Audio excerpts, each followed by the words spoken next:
Umamin sa karumal-dumal na krimen ang dalawang suspect sa pagpatay sa isang doktor sa Bacolod City. Lasing daw sila nang gawin ang krimen. Ang pagpatay kinunan pa ng video.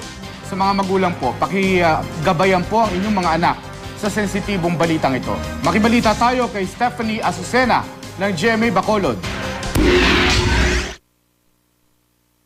Hindi malaman ng dalawang lalaking ito kung paano hingi ng tawad sa mga kaanak ng pinatay nilang doktor na si Andres Gumban. Nakasala man ito. Sansyaon lang ko nila kay hindi para sa mga tao, hindi perfect. Kaya yung nagalang yung pangbudayan ko lang ang sala ko. Nagaan mo nila chance na nga. Naskaan lang ito, panalay man. May ng kuna ng video na ito. Nag-set up ng cellphone camera ang dalawang lalaking ito sa kusina ng bahay ni Gumban. Isa sa kanila, 16 anyos. Ang isa, 18. Inabangan nila ang pagpasok ng doktor. Habang nagugas ang doktor ng kamay sa lababo, pinalo siya tapos inundayan ng saksak ng dalawang lalaki.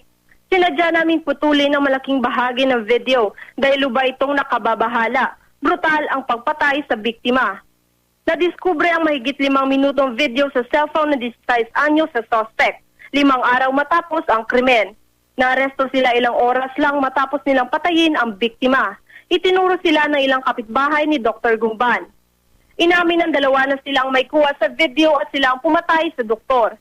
Dinipensa na daw nila ang kanilang mga sarili mula sa doktor na nang molesta umano sa isa sa kanila. Ayon sa mga pulis, mapapatunayan sa cellphone video na walang sexual assault na nangyari. Posibleng pagnanakaw daw ang motibo sa krimen. May mga pila ka mga valuable items si doktor nga until now missing.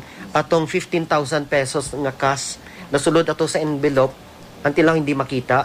Ang iyang iPad, ang iyang relo, kagang iyang kulintas, no? Nga may pendant ini nga malahalon. Nagtamo si Gumban ng 35 saksak sa iba't ibang bahagi ng katawan. Inamin ng mga suspect na nakainom sila nang mangyari ang krimen. Sinampahan na sila kahapon ng kaso. Nasa kustodiya ng DSWD ang suspect na menor de edad. Nasa Bacolod City Police Office naman ang isa pang suspect na 18 anyos. Ang mga kaanak naman ng biktima, tumanggi munang magbigay ng pahayag. Hiling nila, agarang hustisya. Stephanie Azucena, Nagbabalita, Pilipinas.